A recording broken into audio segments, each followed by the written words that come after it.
Hi everyone, welcome back to another tutorial from Crazy Gamer.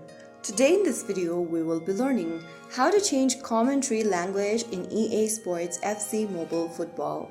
To change the commentary language in EA Sports FC Mobile Football, first of all open the game on your device and wait for the main menu to load. Once it does, click on the gear icon at the top right corner. This will bring up the settings menu.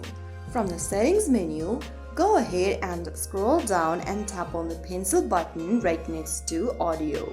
From here, go ahead and tap on commentary. Under commentary and SFX, you can go ahead and choose different language options. Under commentary, click on the download button on the right corner for the language you want to download.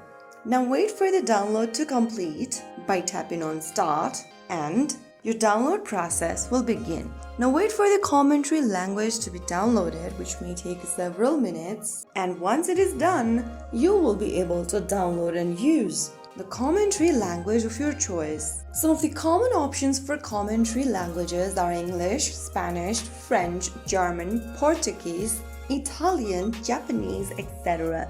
After selecting and downloading your preferred language, you will be able to use that language as your commentary language. So that's how it's super easily done. If you found the video helpful, don't forget to like, share and subscribe to our channel. I will be back again in the next video. Thank you for watching.